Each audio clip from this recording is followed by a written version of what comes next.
గురుగారు కొన్ని సందర్భాల్లో మనం ఇంట్లోంచి బయటికి వెళ్ళేటప్పుడు మన చెప్పులు కనబడకపోతే మన ఇంట్లో వాళ్ళు ఎవరివో ఒకరివి అక్కడ కనబడితే చూసి వేసేసుకొని వెళ్ళిపోతూ ఉంటారు. ఒకరి చెప్పులు ఇంకొకరు వేసుకోవచ్చు అంటారా? ఎట్టి పరిస్థితుల్లో వేసుకోకూడదమ్మా. మీకు ఆ చెప్పుల్లో మీరు పాదం పెట్టంగానే మీకు అవి మీ చెప్పులు కావు అని తెలిసిపోతుంది. చూడటానికి ఒకేలాగా ఉన్నప్పటికీ. హ్మ్. ఎట్లా తెలుస్తుంది? ఆ చెప్పుల్లో ఉండేటటువంటి ఈ వైబ్రేషన్స్ ఎవరైతే ఆ మనిషి వాడుతున్నాడో ఆ చెప్పులు, ఆ మనిషి వైబ్రేషన్స్‌కి దానికి సంబంధం కుదిరిపోతుంది. హ్మ్.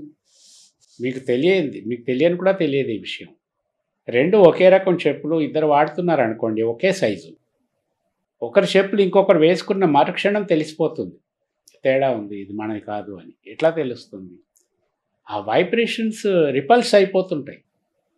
సో, దానివల్ల వెంటనే అర్థమైపోతూ ఉంటుంది. ఒకరి చెప్పులు ఒకరు ఎట్టి పరిస్థితుల్లో వేసుకోకూడదు. టెంపరరీగా కూడా వేసుకోకూడదు. హ్మ్. మనము హోటల్స్‌లో ఉన్నప్పుడు కూడా వాళ్ళు ఆ రూమ్‌లో వాడటానికి స్లిప్పర్స్ పెడతారక్కడ. అంతకుముందు ఎవరో వాడినవే ఉంటాయవి. అవి కూడా వాడకూడదు మనం. హ్మ్. అవి లేకుండా మామూలుగా ఏమి వేసుకోకుండా నడవటం ఉత్తమం.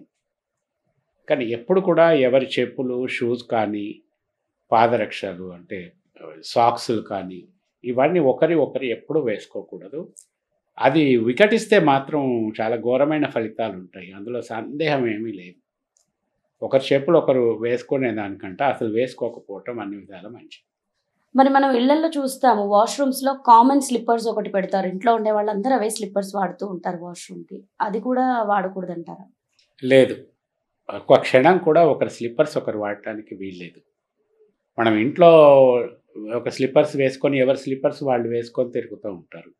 వాష్‌రూమ్స్‌కెళ్ళినప్పుడు కామన్ స్లిప్పర్స్ అని మీరన్నారు. ఆ పద్ధతే తప్పు. హ్మ్. అట్లా ఉండటానికి వీల్లేదు. ఇంకా వాష్‌రూమ్స్‌లో నీట్‌గా పెట్టుకోవటం మంచిది.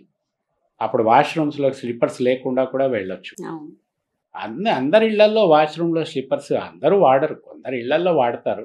అవి కామన్‌గా పెడతారు. అది కూడా మంచి పద్ధతి కాదు. ఒక్క క్షణమైనా సరే ఒకరి బట్టలు ఒకరు వేసుకోకూడదు. ఒకరి స్లిప్పర్స్ ఇంకొకరు వేసుకోకూడదు. ఒకరి అంటే వస్త్రధారణ అంటే అన్నీ వస్తాయి అందులో. ఒకరి వస్త్రాలు ఇంకొకరు వేసుకోకూడదు. ఒకరి నగలు కూడా ఇంకొకరు వేసుకోకూడదు. ఏదో టెంపరరీగా వేసుకుంటారు, తీసుకుంటారు, ఇచ్చేస్తుంటారు. ఈ బంగారం వీటన్నిటిలో కూడా ఈ వైబ్రేషన్స్ చాలా ఫాస్ట్‌గా రిసీవ్ అయితాయి. సో, ఇట్లాంటి ఒకరు ఎప్పుడు వాడకూడదు.